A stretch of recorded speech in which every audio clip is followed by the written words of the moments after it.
Yo, it is 6 o'clock here in Estero, Florida, and the Big D is recapping week 8 on the Spunky Spectrum Sports YouTube page. Driving to the Top production, my own personal Facebook, the Driving to the Top production Twitch, and my personal Twitch pages.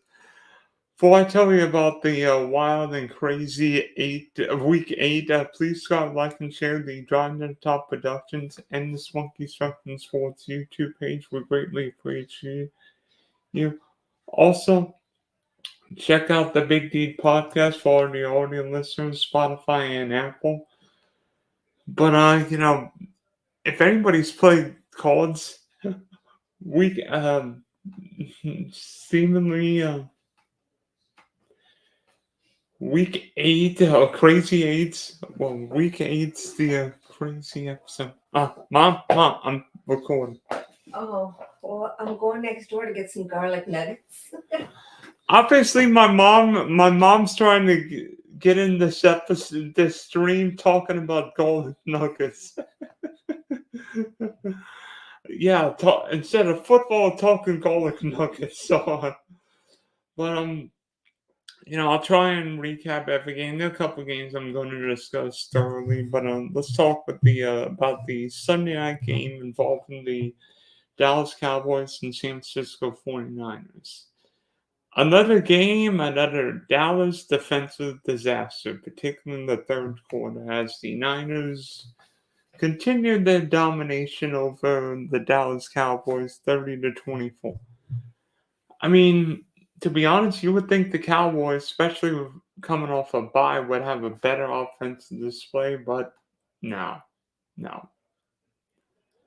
I mean, in a game the Cowboys led 10-6 at halftime, the 49ers come out with one of the best third quarters I've seen all year. 21 points. Brock Purdy in the offense looking fantastic.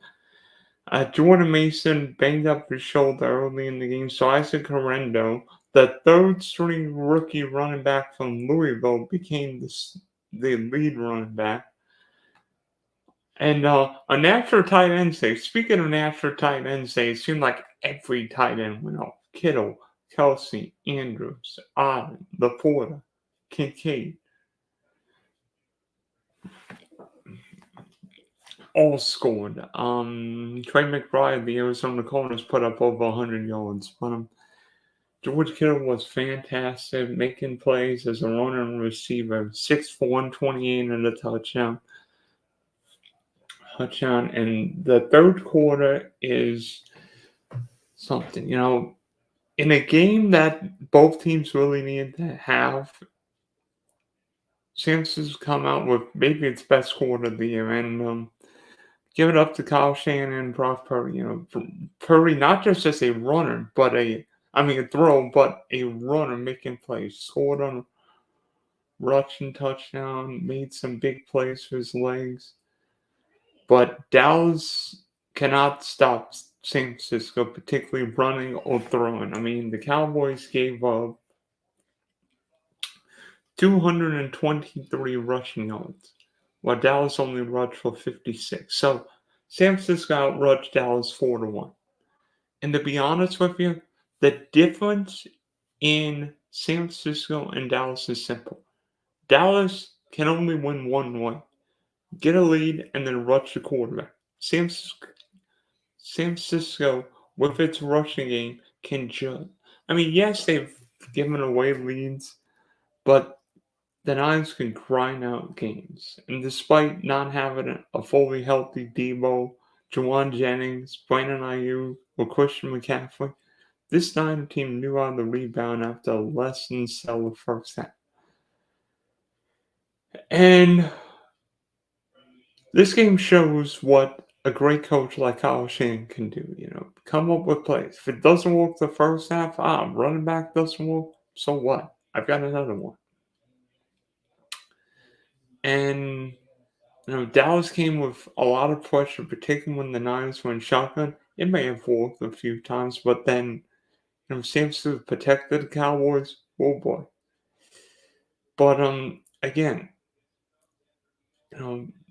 like what's happened the last couple games, Dak Prescott made too many mistakes. He threw a couple of costly interceptions. Threw 25 of 38, 220, 243, two touchdowns, two picks, and a lot of those stats came in garbage time. Not even an 80 passer rating. Ezekiel Elliott looked like the Cowboys, looked like 2018 with Ezekiel Elliott and Dalvin Cook in the Dallas backfield. And then, yeah, CeeDee Lamb was great, but the game was over. I mean, he caught 13 for 146 and two scores. And by the way, CeeDee Lamb could not have been any more wide open for either touchdown. But, you know, when Dallas only rushed the ball 19 times, San Francisco rushed the ball 36. And Brock Purdy, very efficient. 18 of 26, 260 is score, 114 passer rating. Garendo, Purdy, Jordan Mason, sorry for what happened to him, but Debo made plays. Pearson, happy to see him play. Kittle. The 49 in the game that probably wasn't as close as the final score indicated, really controlled, particularly the third quarter. Dallas came on late, but by that point it was too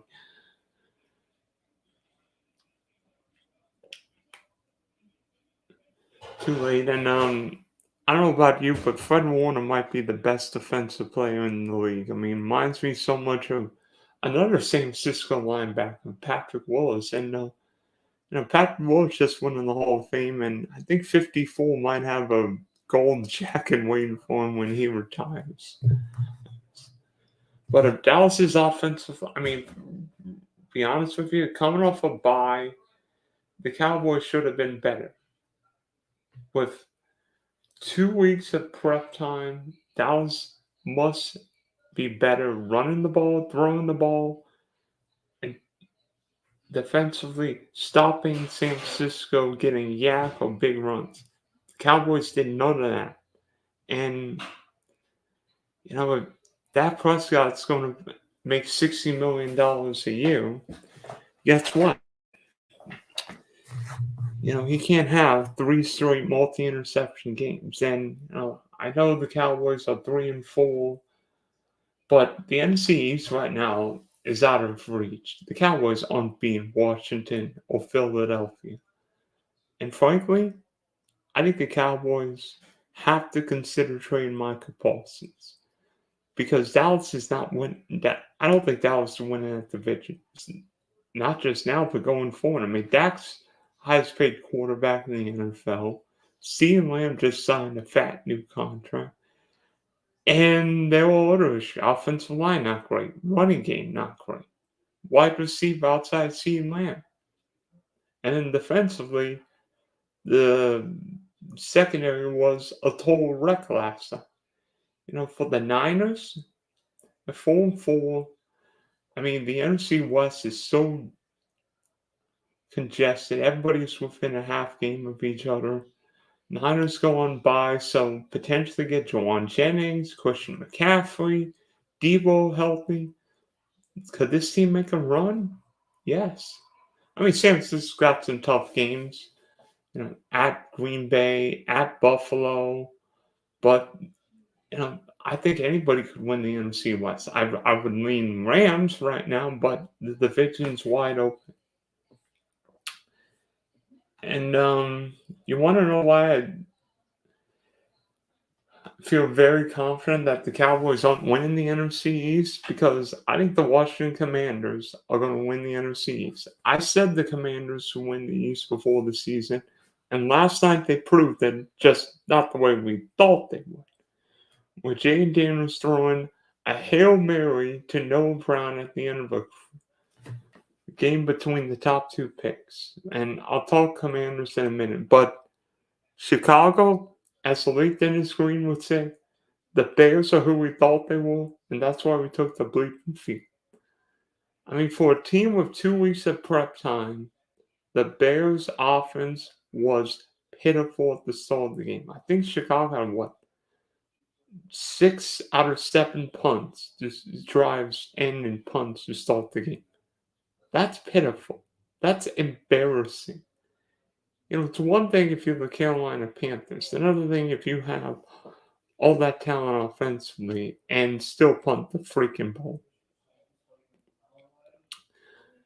But to be honest with you right now, I'm afraid Caleb Williams can end up being Andrew Luck because he's running for his life. The Bears don't know what to do offensively. If Caleb Williams isn't bailing out the O-line, he's ending up on his butt. And frankly, DeAndre Swift, I don't know if he's hanging out with the other Swifty or maybe he ate too much Chicago deep dish pizza over the bye, but where have you been? And then,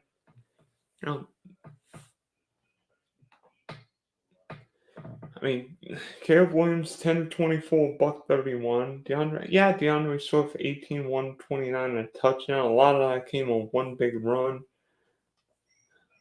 But, Rome Medusa caught 3 passes. Keenan Allen caught 2. DJ Moore only caught 2. Yeah, he was in the medical tent. Frankly, this game probably wasn't as close as the final score indicated. Washington put up better part of 500 yards offensively. It just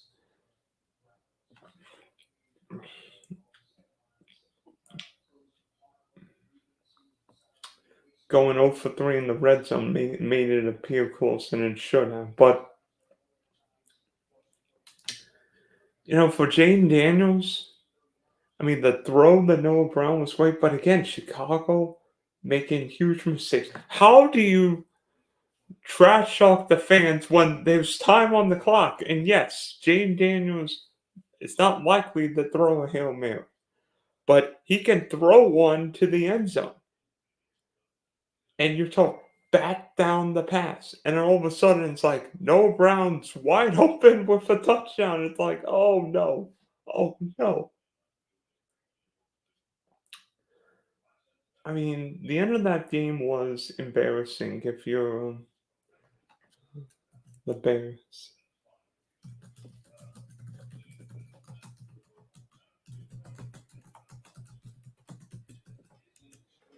Tyreek Stevenson should be ashamed of himself. And got 9 tackles yesterday, but he'll be remembered for that dumb play.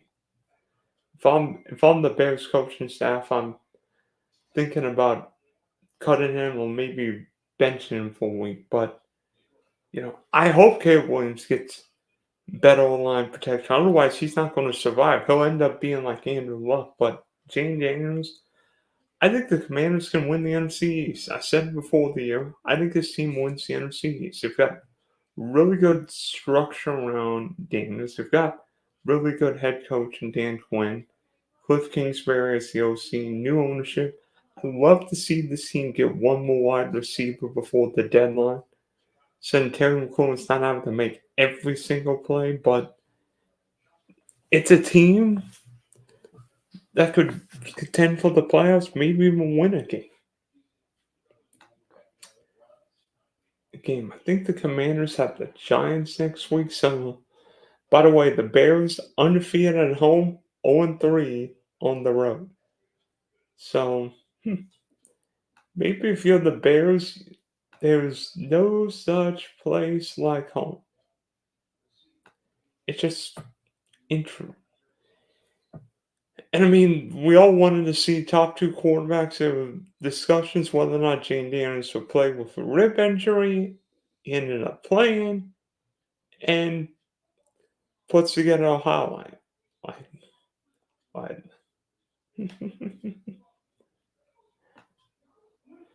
Hey, Doghouse, can the Falcons win a playoff game? Well, if they play the Tampa Bay Bucks, I'm going to bet the over in that game. But frankly, with the Atlanta Falcons and Tampa Bay Bucks, they always put up shootouts. But if you drafted Kirk Cousins and more importantly played him yesterday, maybe your story should be simple. play Kirk Cousins against the Bucks because I think he's thrown for like 785 yards and what 8 touchdowns. Yesterday, another great game. Kyle Pitts on National Tight Ends Day going ballistic. Instead, 31-26. I mean, we saw a crazy Week 5 game when Cousins threw for what, over 500 yards? And he did it again last night. I mean, the Falcons and Bucks could not stop each other. I mean, the only way Tampa could, the only way, yeah, dog, probably losing the wild card game, a wild card game, probably against one of those NFC North teams, right? But the Atlanta Falcons look like they're going to win the NFC South. Got the best quarterback and the best team around us. They've got a great young receiver in Drake London. Bijan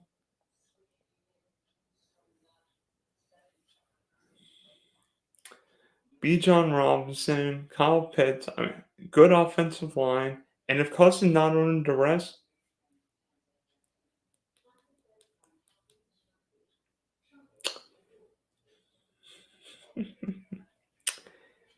and for the Bucks, I mean, Bacon made way too many mistakes yesterday, and you can't win games with 3 interceptions. Simple as that.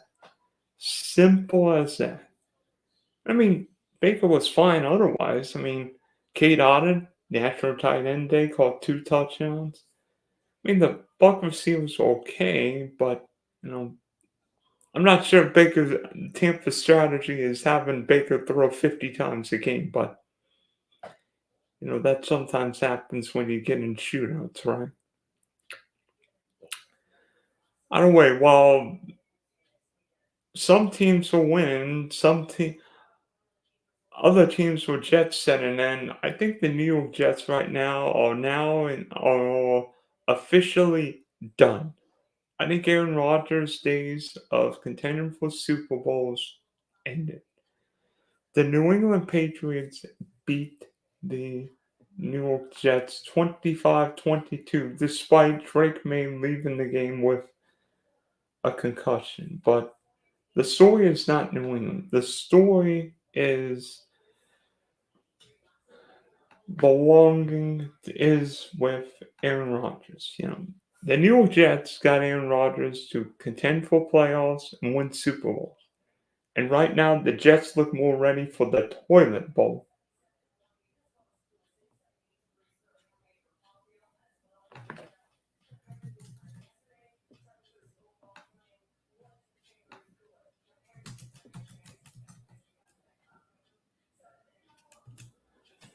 And frankly, there's no excuse for losing the Patriots. I mean, the Jets didn't give up 250 yards of offense. New York didn't commit a turnover. Aaron Rodgers only sacked once, and yet the Patriots won. I mean, Rodgers 17-28 for 233, a couple scores. Brees Hall 16 of 80. I'm not sure why Brees Hall doesn't get more work. That's just me. But frankly, this Jet team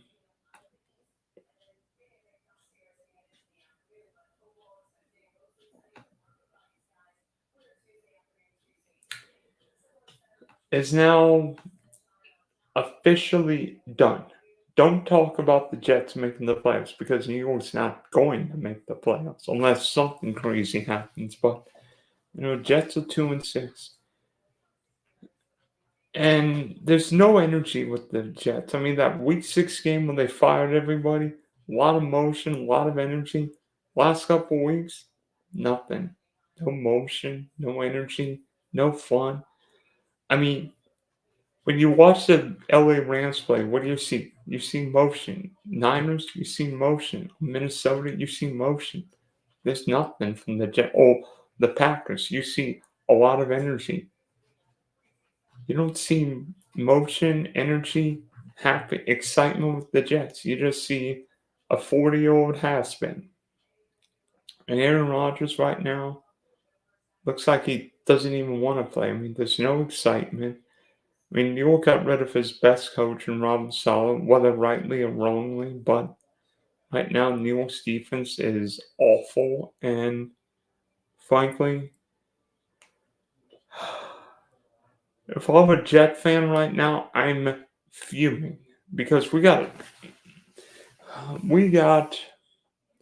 Aaron Rodgers to win a Super Bowl, and right now the Jets aren't going anywhere. I mean, if not for a few teams, New York might be contending for the number one pick, but for New England, despite both teams having the same record, I mean, New England doesn't have great talent, but the Patriots play hard, making plays work offensively, defensively. Yeah, the Patriots don't have, Devontae Adams, Garrett Wilson, Brees Hall. They've got a lot of guys. As for New York, Jet fans might disagree with me. I think the Jets should trade Sauce Gardner. Right now, the Jets could get a first round pick back when teams are dying for cornerbacks. I know Sauce has not played well this year, but if I'm New York, I'm trading Sauce Gardner tonight. Um, Unfortunately, the Jets are in prime time a few more weeks, but that's okay. Speaking in prime time, one team that'll be in prime time this Sunday night, Indianapolis. But I've got questions, not just about the Colts, but about Colts quarterback Anthony Richardson. I mean, in a game that the Indianapolis Colts could have and frankly should have won yesterday, lost 23-20. But Anthony Richardson was bad. 10 of 32 for 175 score and a bad pick. But Anthony Richardson made one of the was involved in maybe the strangest play of the whole year. In the third quarter, after a quarterback run, he asked out of a game, and I'm like, why are you asking out of the game after a run? You know, I've never seen Lamar Jackson asked out of a game because he's tired. I've never seen Steve Young or Mahomes or Josh Allen. The quarterback's job is stay on the field. A quarterback can never leave the field. I mean, even Drew Brees at the end of the game wouldn't leave the field unless Taysom Hill's coming for the occasional 3rd and 1, 4th and 1. But I don't know. I mean, be honest with you, I think Shane Steichen's a great head coach. I think the Colts have got really good weapons. I mean, Jonathan Taylor put up over 100 yards. I mean, Josh Allen's caught a 69-yard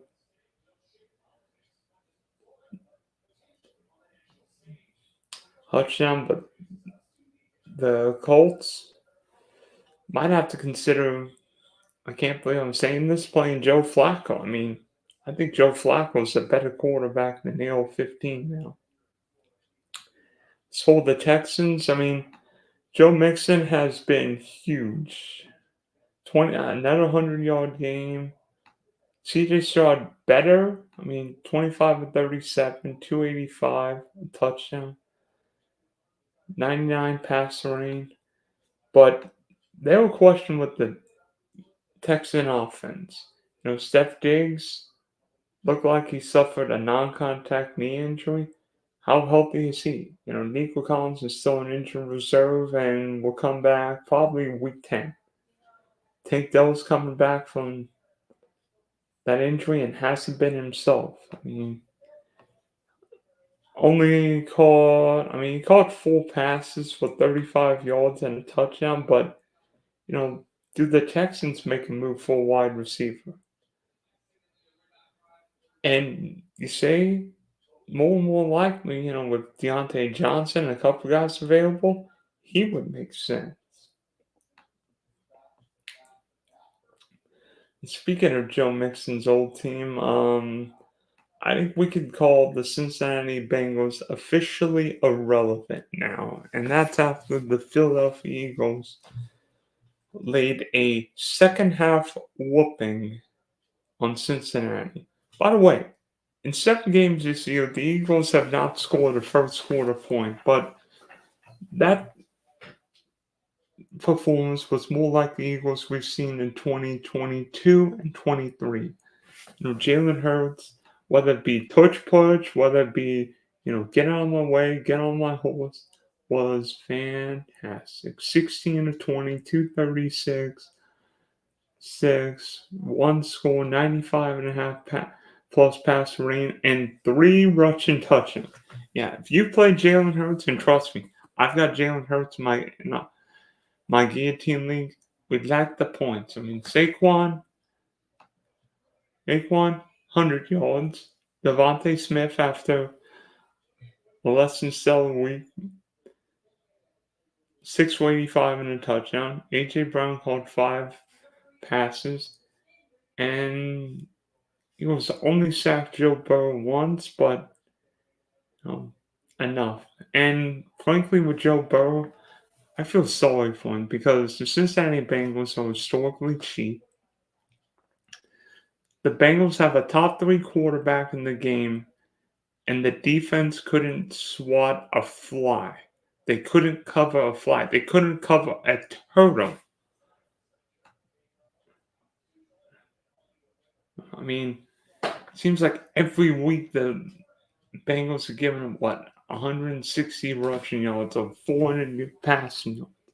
And Cincinnati's run game is gone. I mean, Chase Brown was Cincinnati's leading rusher with 32 yards. And if Jamar Chase and T. Higgins aren't making big plays, this team's not going anywhere. I mean, Joe Burrow, 637, 234, touchdown and a pick, but Joe Burrow can't. But Joe Burrow right now is being wasted because the Bengals all cheap and let Jesse Bates go, let Joe Mixon go, and this team was in the Super Bowl not that many years ago. Now might be lucky to win 7 games this year. How about Detroit? You know what? I love stats. If anybody wants a new head coach, I would call Ben Johnson because how about this stat? In Detroit's last 5 games, the Lions have scored 24 offensive touchdowns and only totaled 20 incompletions. That means Detroit has scored more touchdowns than the Lion quarterbacks have thrown in completions. I mean, Jared Goff, if you look at his numbers yesterday, looked pedestrian. I mean, he only threw for 85 yards. Yet the Lions won 52-14. I mean, Jahmyr Gibbs ran for 127 yards, including a 70-yard touchdown. Monty, another game with a touchdown. Laporta, an extra tight end, they scored. Amon-Ra scored. But maybe the unsung hero of yesterday might have been Khalif Raymond, 90-yard punt return for a touchdown. I think Khalil Dorsey had, a 72-yard kick return. And then Raymond also scored a touchdown. And frankly, I love Detroit's team. I absolutely love Detroit's team, particularly the offense. I mean, the offensive line can just eat up opponents. And then Jared Goff's comfortable, running game, Laporta, Amon-Ra. The Detroit Lions look like the NFC's best team, and frankly, maybe the NFL's best team just before the midway point in this season. And, maybe the best story of yesterday was Cleveland. I mean, it's been an emotional week if you're a Browns fan. If you're in the dog pound, Obviously, Deshaun Watson tearing his Achilles and legendary Browns broadcaster Jim Donovan passing away. And it looked like the Browns were inspired against their AFC North divisional opponent, that being the Baltimore Ravens. I mean, James Winston making plays. I mean, that touchdown to Cedric Tillman at the end of the game. And yet Baltimore almost came back to win the darn thing. But, James Winston's a box of chocolates. He may throw 30 touchdowns to his team. He might throw 15 to the other team. And yesterday was more good, James. And that Cleveland offense looked more like the one we saw with Joe Flacco at the back half of last season. And for Baltimore, there are question marks with this team.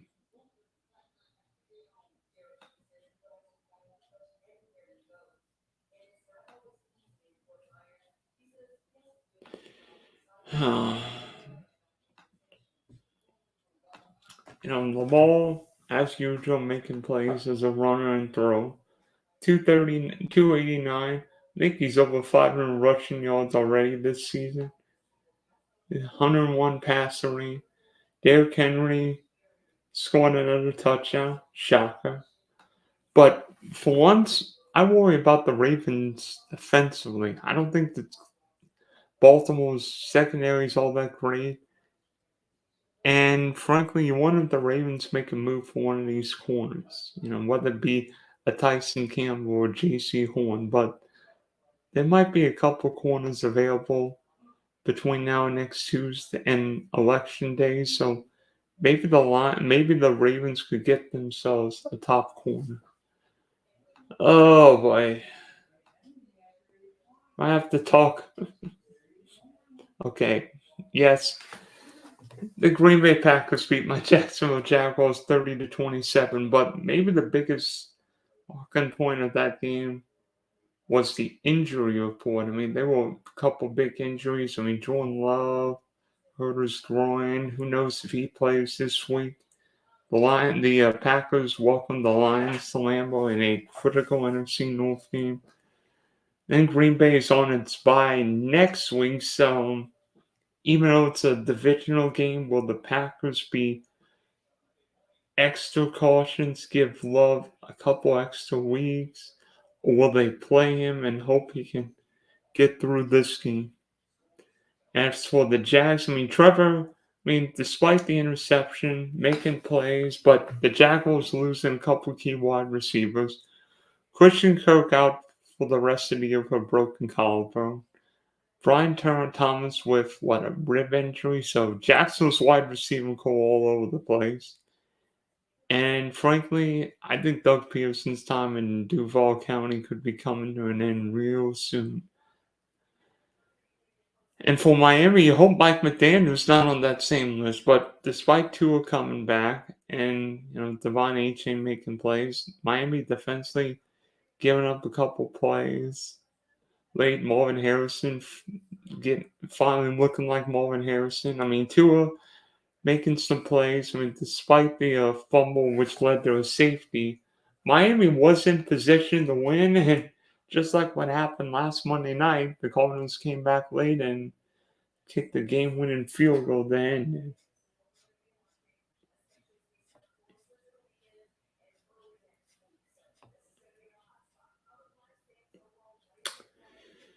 But who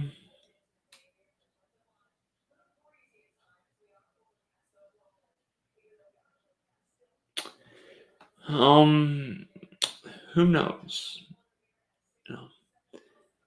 Who knows what happens with the Jags? Did they trade Tyson Campbell? Did they trade somebody else? Evan Ingram could end up being a huge part of the offense going forward, especially if Brian Thomas misses Week 9's game against the Eagles. And then with Miami, Tyreek Hill making plays.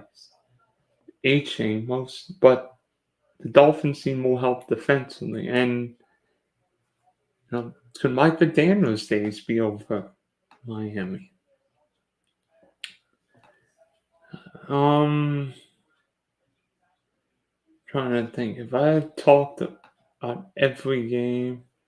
Yeah, so now to the late afternoon games. Maybe the oddest play of the day was an illegal tackle by New on Justin Herbert, and ended up being sort of a funny play.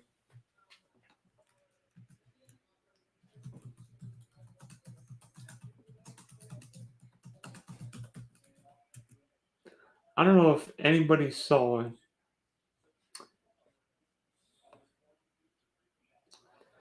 but during the Saints Charger game yesterday,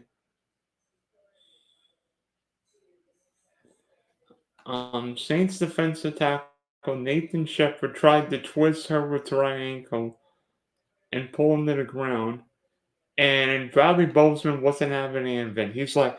He went after the Saints defensive lineman and just ate him up. I mean, I'm lucky. Shepard's lucky A wasn't ejected and B that he won't be suspended because he was 1,000% coming after Herbert. I mean, and I know some quarterbacks, Patrick Mahomes, are seemingly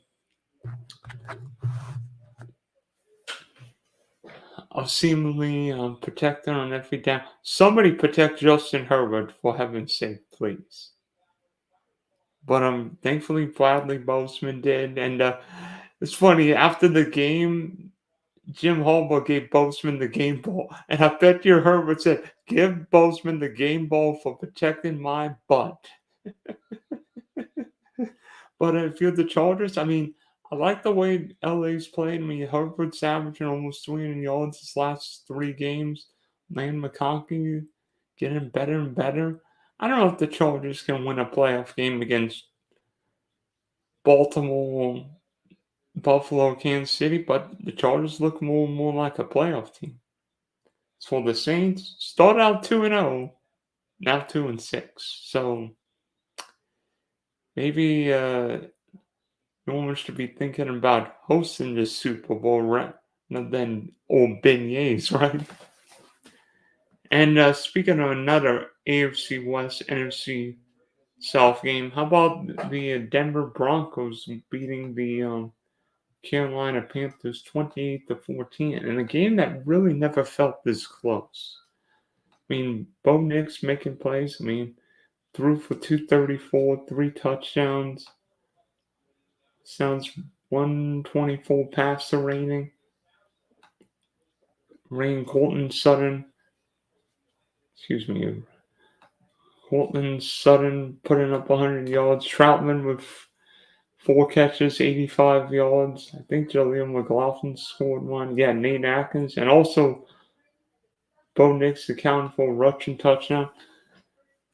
And as for usual, Bryce Young, whether he started on the bench, lost. But that's not the big storyline. Bo Nix is the storyline. And I really we know Sean Payton's Hall of Fame coach, and Bo Nix might not have the upside of Caleb or Jane Daniels.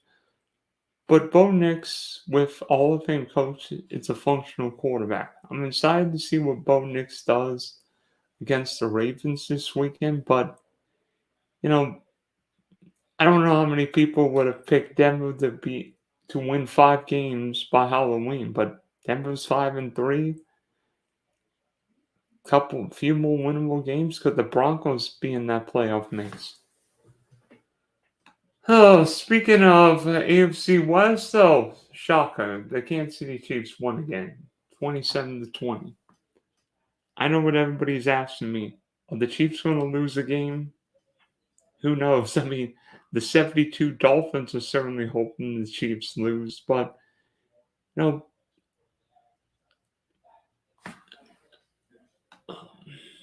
Mahomes, yes, Chief fans may worry about the picks, but 27, 38, 262, couple touchdowns. I mean, Travis Kelce looking like Travis Kelce, 10 for 90. Guessing it was National Tight Ends Day, right? But DeAndre Hopkins got 2 of his 3 targets. And frankly, I'm intrigued to see what DeAndre Hopkins does on third downs going forward. And despite the loss, the Raiders played hard. Now, Vegas doesn't have the same team. Alexander Madison was Vegas's leading rusher with 15 yards.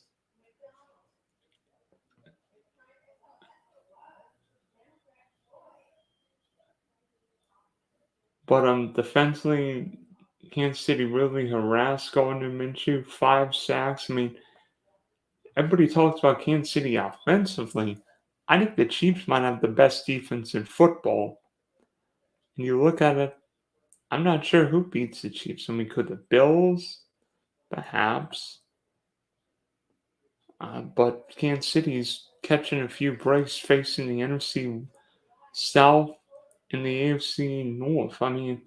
Maybe that stretch of 3 games in 10 days with Cleveland week 15, Houston week 16, Pittsburgh week 17, but give me the best coach and quarterback in football, right? And I think we have one more. Buffalo and Seattle, yeah. How about a statement? The Buffalo Bills go into Seattle and boat race in the Seattle Seahawks. The Northwest is famous for fish. Well, the Bills the Bills turned the Seahawks into a bunch of fish sticks yesterday, and now Josh Allen was the only starting quarterback to not throw a pick. Well, he finally threw his first pick yesterday, and I don't think Bills Mafia will care all that much because Josh Allen's been bummed. 1 or 2 passer rating, 283, couple more touchdowns. James Cook, over 100 yards again. Khalil Shakir was a beast, going over 100 yards. Keon Coleman scored. Dalton Kincaid scored. It was a quiet afternoon for Amari Cooper, but a really convincing game. And for the Seahawks, a very disappointing game. Nothing on the ground. The Seahawks couldn't even get 2 yards of rush. And maybe not having DK Metcalf change things. JSN was Seattle's leading receiver with 6 for 69, but not a lot of big plays. Nothing from Kenneth Walker. And Geno Smith was very disappointed yesterday. Zach Charbonnet got Seattle's only touchdown, but the game was way over at that point. So, frankly, that game shows the difference between a top 2 quarterback in the game and a middle to bottom quarterback in the game. And despite Seattle starting off well, hit a rough patch. Could this game be the difference in Seattle having and not having a top quarterback? Might the Seahawks want to consider, probably not this year, but might the Seahawks want to get a quarterback in the offseason? So, it's been 44, 45 minutes as I try and discuss every game. A little bit on tonight's game. Giants and Steelers. Give me the Steelers. I know what Daniel Jones' record is in primetime. Not good. I think Russell Wilson provides a different passing element for the Steeler team. And I want to see George Pickens make some plays. And maybe TJ Watt will get a strip sack tonight. So I'm with the Steelers. Maybe not necessarily giving up that many points, but New York's offensive line's bad without Andrew Thomas. And I think Daniel Jones will eat turf or eat grass a couple times tonight. So thanks for tuning into this stream as the Big D recaps Week 8 on the Spunky Spectrum Sports and the Going to the Top Productions. This is Dylan signing off for now.